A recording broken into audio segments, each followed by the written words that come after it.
Well, firstly, everyone dies. It's inescapable, and we often say it's the one thing that you do on stage that you can never get right. It's always theatrical. It's always a fake, and so I guess there's a kind of endless fascination to try that over and over again, and it's a thing about children sometimes as well, about how children always like to play dead when they're playing cowboys and Indians or whatever games they play. They love to play dead. Yeah, I think it's true, and I also think that in a way, theatre's a place where it is a place where you try things out. Where you try things on for size, and one of the things that you're always kind of thinking about, or is always in the back of your brain, is what it's going to be like to be dead, or how will I die, what's that going to be like. So in a way it's one of those things that you have to do on stage, I think. And I think the other thing is that there's something about a kind of mortality in theatre that is absent from not all other art forms, but most. I mean, it's there and then it's gone, It's just... It's not like a book. You can't go back and kind of like look back at the page and sort of reread it. It's just completely there and gone. And so feels like a good place to talk about death. I think in this piece, it's the sort of premise of the piece, if you like, is this notion that normally the theatre will be different from the way it is tonight. So the idea that you're in this very stripped down, minimal theatre space kind of makes perfect sense for this piece. I mean, this piece is if you like, it's a piece that's set in a theatre where the show that's supposed to be there isn't there. So not having very much on the stage makes a lot of sense. But I do think that quite a lot of the shows that we do use this slightly stripped back aesthetic. Partly because it's a kind of, there's a kind of freedom in it. I mean, once you've built your set that looks like a video library or a ballroom or something else, that's where you are. Whereas in a way, when what you're in is an empty theatre, you're in a place that is amenable to being changed or to being reimagined in a different kind of way. You've located it in a place that is very changeable. So I think that's what we like about it. I remember Richard, who does takes control of the design, leads the design, is the designer for Force Entertainment, seeing a theatre with all the curtains tied up because the people were going to wash the floor. And we just love this look of a space that's recognisably a theatre, but it's not ready for a show yet. So there's something about the wrongness of that we like.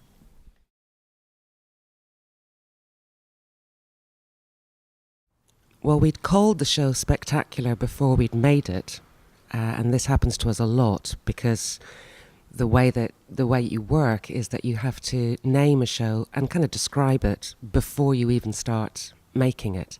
And because we work entirely through improvisation and devising, I think we started off somewhere else, and then we found this voice of the skeleton, and we found this idea of a stripped back space. And for us, that sat very nicely with Spectacular because there is a tension between those two things. It's kind of a joke, really, I guess. I mean, it's not very spectacular. Yeah. I mean, I'd say that actually the first title for this piece was actually Practical, which would have been, in a way, a kind of more fitting title for this piece. But I like Spectacular for this piece. I think it's good. It's like... And I think also it does make a reference to the kind of show that isn't happening here. I mean, the kind of show that the guy is talking about has got dancers and warm-up acts, and you kind of get the impression, and a band and everything, and you kind of get the impression that what he's talking about is some kind of variety show with, so it's always hovering in the background of this piece, I think.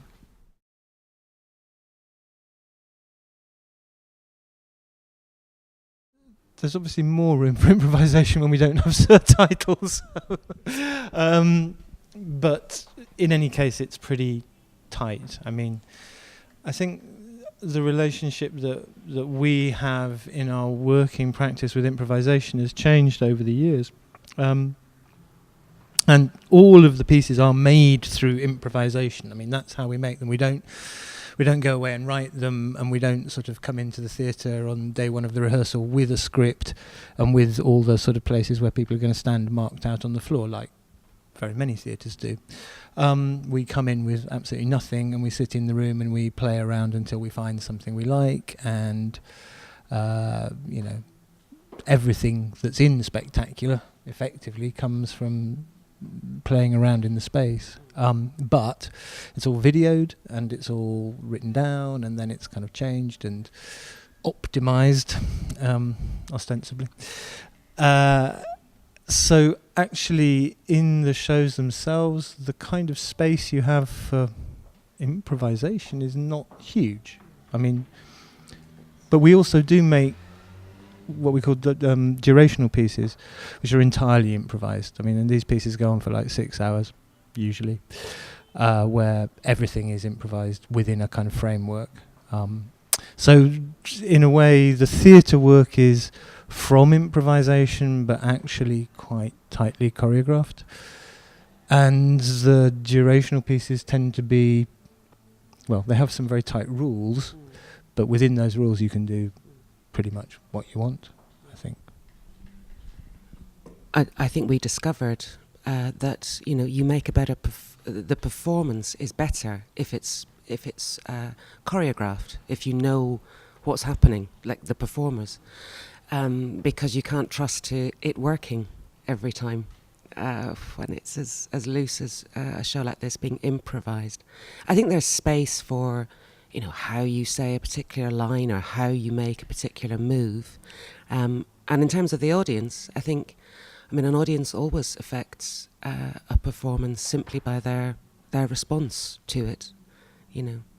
Whether they're enjoying it, whether you feel like the whole audience is with it, or maybe it's there's some conflict in the audience. That some people find some bits very funny, some people think that's ridiculous, you can't laugh at that.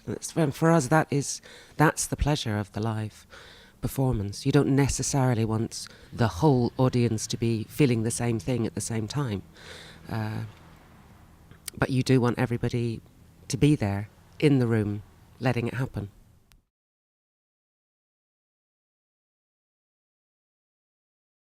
Personally, I like things that don't give me answers.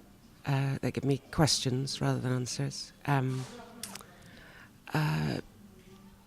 There's a very strange thing about just some performers being like you're just drawn to them. They're just really charismatic, or that it's an idea that you didn't expect to see in a theatre, or like I saw, and I'm not going to remember her name now. Gillian that's embarrassing, but this beautiful set. It was hyper real forest, which had a live owl in it, and there was something just absolutely gorgeous about the absolute sort of filmic reconstruction. But then I also, I love like Gob Squad. The Super Night Shot, which is basically, it's all technology and people just talking to you, and so I don't know, hard to say.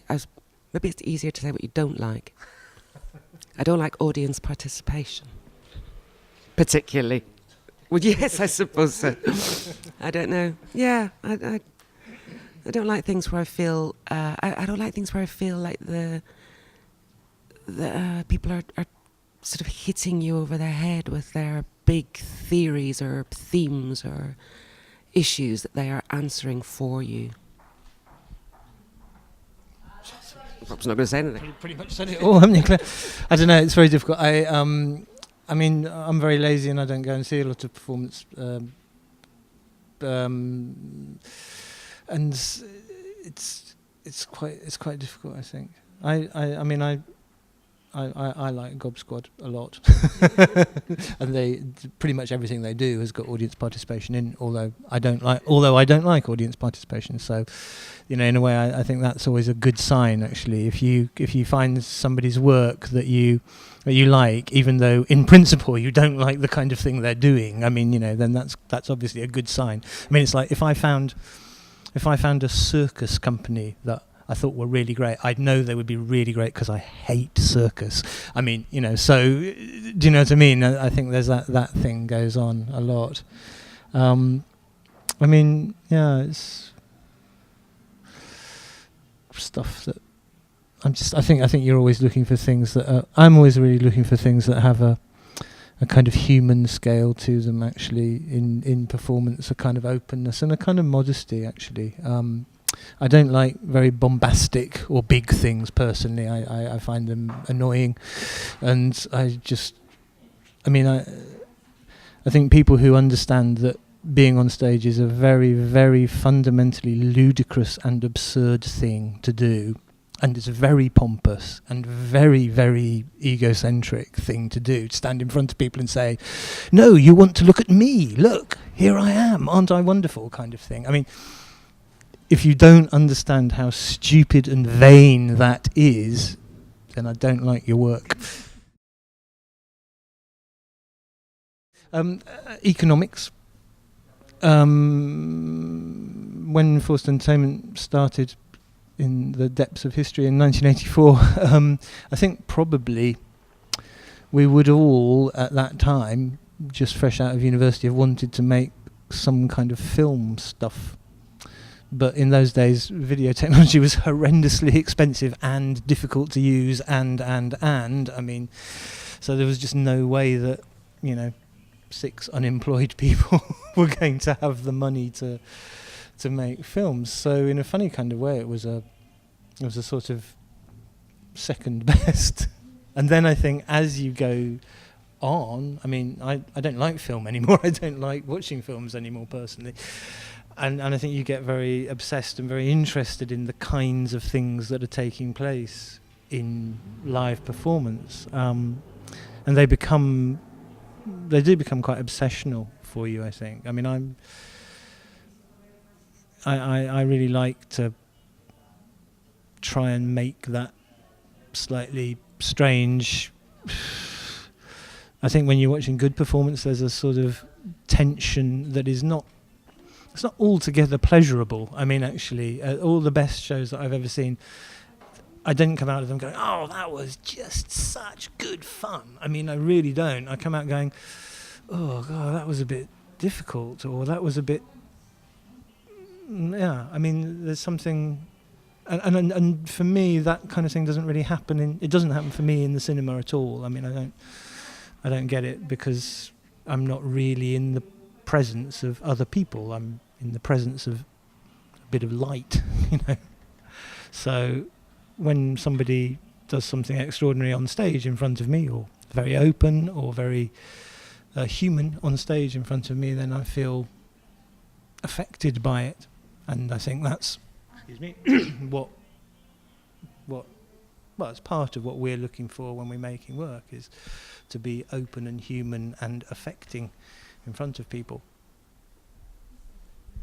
Yeah, I think it's about just loving what's happening right here, right now, and it's going to go, like Rob said at the beginning, and it's not going to come back. And you're going to try to do it again, but it'll be different.